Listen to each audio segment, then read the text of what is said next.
Another thing which I find over which the high priests have done next to nothing. I had written some time back to the Aparna Mandu about the anachronistic practice of Ada Antar during weddings. That was the practice which we borrowed from the Gujarati Hindus, because culturally we are Gujarati Hindus, whether we like it or no. Because for the first 1000 years we were in Gujarat. With the advent of the British, we fanned out to different parts of the British Empire, or even within India. We borrowed that.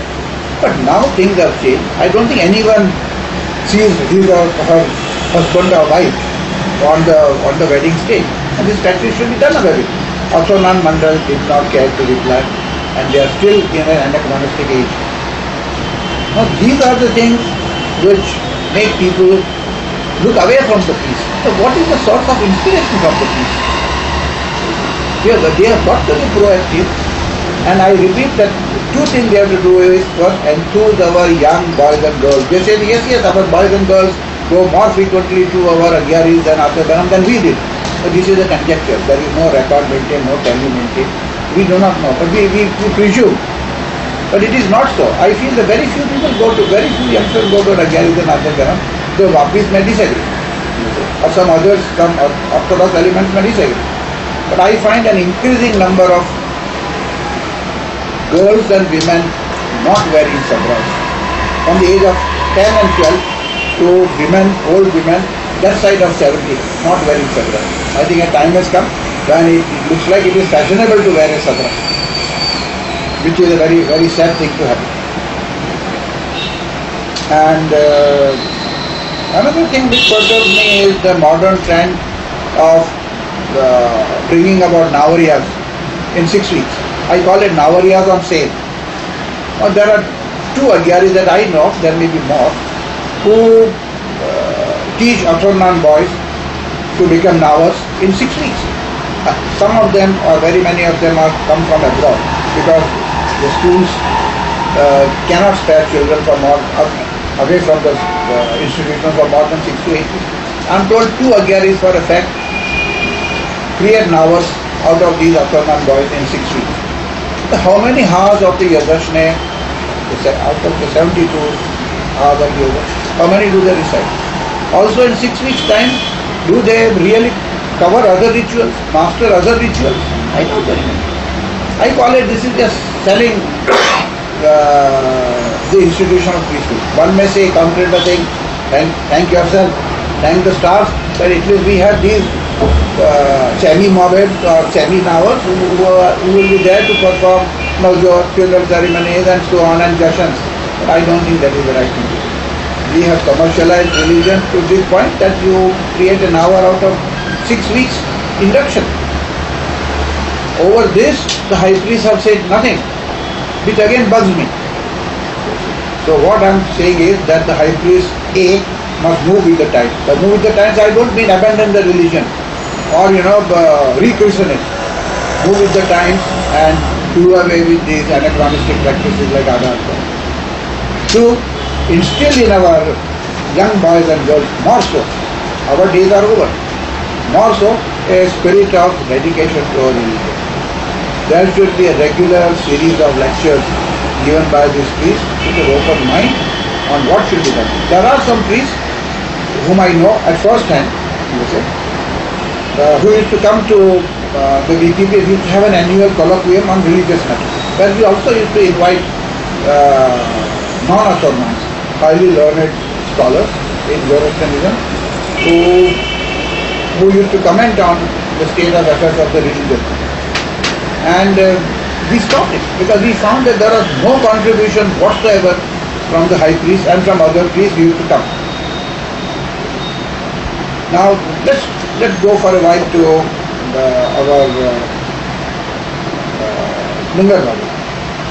There was a lot of opposition from the priests to begin with when we installed the solar cells, so that the bodies are dehydrated faster and they are then put into the pit. There was a lot of opposition. I told the board that let us not go by their opposition. Let us do what we feel is correct. This is what I say, the priests stand frozen in time. This is not correct. They have to move with the times. Again, when I say move with the times, means be rational, be in sync with today's needs. If there are no vultures from Bangladesh to Barcelona, these are not my estimates, these are estimates of BNHS and the World Wildlife Fund, that there are no birds. There are reasons for the birds going extinct, I am not going into that. But there are no birds, so what do people do? They do not want their near and dear ones to languish in the cosmos for 2 months, 3 months, 4 months. More so if their bodies are confined to the towers during the rains. So this is what I am saying, that we have, if people want to cremate their near and dear ones, let them do it. Let them do it. Another stupidity, I repeat it is stupidity, that in places where there are duck moths and Parsis choose to get cremated or buried, normally no one gets buried unless he or she is married to a Christian or a Muslim. Normally I think 98%, 96% go to marry or get cremated. Where there are duck moths, the ceremonies of the first 4 days will not be performed. But if there is a place where a Parsi dies, his or her ceremonies can be performed right from day 1. Where is it written in our scriptures that the ceremonies of the first 4 days will not be performed in a place where there are duck moths? I do not find any mention about it even in the Vandida, which is our law of hygiene that deals with the living and the dead both.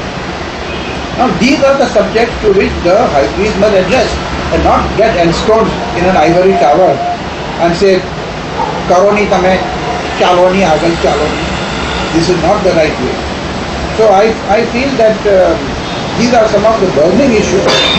Another thing which we must blast, I use that word very specifically, is Khwaja Mistri's contention about Neo-Zoroastrians being a bunch of rascals, basically.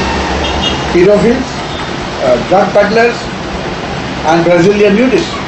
What is this? What is the basis to his contention? That those who are re-seeking their roots into our religion are all such bunch of scoundrels and criminals. Very recently, a month and a half back, Dr. Jahan Bagli of Toronto gave an evidence before the US Court of Justice about these chaps who were seeking roots into Zoroastrianism, and he found out that they belonged to the Church of Cognizance. They were not Neo-Zoroastrians.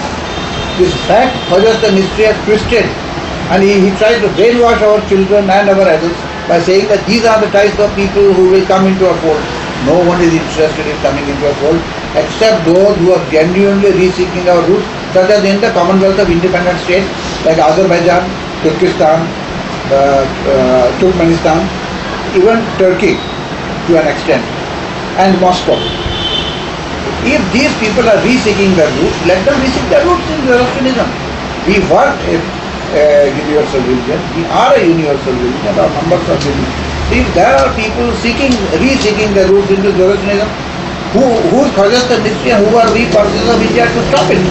We have just no locus standi to stop this. And it is high time that his canard was exposed by Dr. Jahan Bagli. One last comment I want to make before I wind up is about our dwindling numbers, which has been occasioned by this indifference of our priests, and something serious has to be done to arrest our dwindling numbers. I have a hope that, I would not say hope, I have a feeling that we may be dying out in India, but we will not die out in the rest of the world. In Bundeshna, it is the prophecy where they said, which I will speak in Gujarati, રસ્તાકીરની વખતે at the time of resurrection, બીજા ધર્મો અંધકારમાં ડૂબશે ત્યારે ભલી માતાને દિન ખાતરીપૂર્વક દિન તરીકે મોજૂદ રહેશે.